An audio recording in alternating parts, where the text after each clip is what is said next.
حضرت عائشہ رضی اللہ عنہ سے روایت ہے کہ نبی اکرم صلی اللہ علیہ وسلم نماز عشاء اور نماز فجر کے درمیان 11 رکعتیں نماز ادا فرماتے اور ہر 2 رکعت کے بعد سلام پھیرتے اور پھر ساری نماز کو 1 رکعت سے وطر بناتے۔ اسے بخاری اور مسلم نے روایت کیا ہے۔ تو وطر ہم 3 بھی پڑھ سکتے ہیں اور 1 بھی پڑھ سکتے ہیں۔ رسول اللہ صلی اللہ علیہ وسلم نے صحابہ کرام رضی اللہ عنہم کو صرف 3 دن نماز تراویح باجماعت پڑھائی، جن میں 8 رکعتوں کے علاوہ 3 وطر بھی شامل ہیں۔ حضرت ابو ایوب رضی اللہ عنہ کہتے ہیں کہ رسول اللہ صلی اللہ علیہ وسلم نے فرمایا، وطر پڑھنا ہر مسلمان کے ذمے ہے، البتہ جو پسند کرے وہ 5 پڑھے، جو پسند کرے وہ 3 پڑھے اور جو پسند کرے وہ 1 پڑھے۔ اسے ابو داؤد، نسائی اور ابن ماجہ نے روایت کیا ہے۔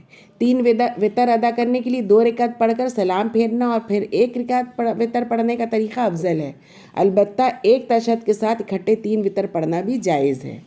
نماز مغرب کی طرح 2 تشہد اور 1 سلام سے 3 وطر ادا کرنا درست نہیں، کیونکہ حضرت ابو ہریرہ رضی اللہ عنہ سے روایت ہے کہ رسول اللہ صلی اللہ علیہ وسلم نے فرمایا، 3 وطر نماز مغرب کی طرح نہ پڑھو بلکہ 5 یا 7 پڑھو۔ نماز مغرب کی طرح 2 تشہد اور 1 سلام سے 3 وطر پڑھ کر مغرب کی نماز کی مشابہت نہ کرو۔ وطر میں ہمیں دعائے قنوت پڑھنی ہے۔ دعائے قنوت رکوع سے پہلے اور رکوع کے بعد دونوں طرح جائز ہے۔ حضرت ابی بن کعب رضی اللہ عنہ سے روایت ہے کہ رسول اللہ صلی اللہ علیہ وسلم وطر میں دعائے قنوت رکوع سے پہلے پڑھتے ہیں، اسے ابن ماجہ نے روایت کیا ہے۔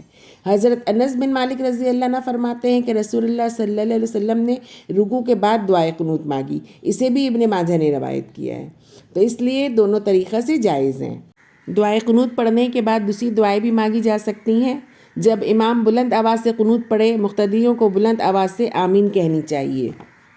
دعائے قنوت جو نبی اکرم صلی اللہ علیہ وسلم نے حضرت حسن بن علی رضی اللہ عنہ کو وطروں میں پڑھنے کے لیے سکھائی وہ یہ ہے، اللہم اہدنی فی من ہدیت وعافنی فی من عافیت وتولنی فی من تولیت وبارک لی فی ما اعطیت وقنی شر ما قضیت فانک تقضی ولا یقضی علیک انہ لا یذل من ولیت ولا یعز من عادیت تبارکت ربنا وتعالیت۔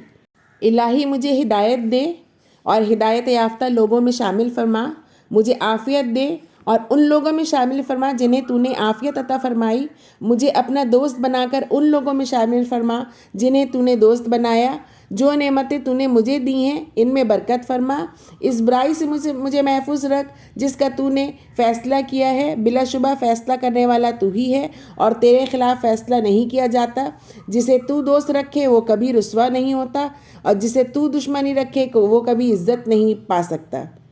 اے ہمارے پروردگار، تیری ذات بڑی بابرکت اور بلند و بالا ہے۔ اسے نسائی نے روایت کیا ہے۔ 3 وطروں کی پہلی رکعت میں سورہ اعلیٰ، دوسری میں سورہ کافرون اور تیسری رکعت میں سورہ اخلاص پڑھنی مسنون ہے۔ حضرت ابی کعب بن رضی اللہ عنہ سے روایت ہے کہ رسول اللہ صلی اللہ علیہ وسلم وطروں سے سلام پھیرنے کے بعد 3 مرتبہ سبحانک ملک القدوس کہتے ہیں اور تیسری مرتبہ الفاظ کو لمبا کر کے پڑھتے ہیں۔ اسے نسائی نے روایت کیا ہے۔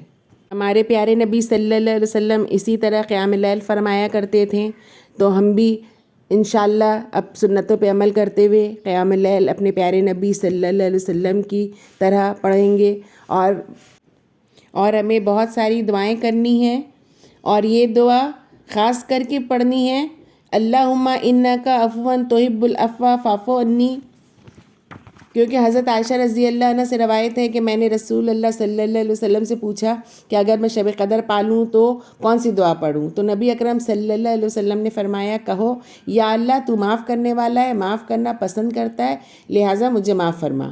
تو اسے ترمذی نے روایت کیا ہے۔ تو ہمیں یہ والی دعا بہت زیادہ پڑھنی ہے۔ اس کے علاوہ بھی ہمیں اپنے رب سے بہت ساری دعائیں کرنی ہیں، اپنے لیے، اپنے اہل و عیال کے لیے، امت مسلمہ کے لیے، مجاہدین اسلام کے لیے، مسلم ممالک کے سربراہوں کے لیے، مسلم نوجوانوں کے لیے دعائیں، اسلام کی سربلندی کے لیے دعائیں کرنی ہیں، فلسطین کے مسلمانوں کے لیے دعائیں کرنی ہیں، غزہ کے بہن بھائی اور بچوں کے لیے دعائیں کرنی ہیں، ہماری مسجدوں کے لیے دعائیں کرنی ہیں، زندہ و فوت شدہ تمام مسلمانوں کی مغفرت اور بخشش کی دعائیں مانگنی ہیں۔ تو یا اللہ ہماری دعاؤں کو قبول فرما اور ہمارے روزوں میں ہماری عبادتوں میں جو کوتاہیاں ہو گئی ہیں رب العالمین اسے معاف فرما، آمین یا رب العالمین۔ خوش رہیں، اپنا خیال رکھیں، عبادتیں کریں، دعائیں کریں، انشاءاللہ پھر ملاقات ہوگی۔ اللہ حافظ۔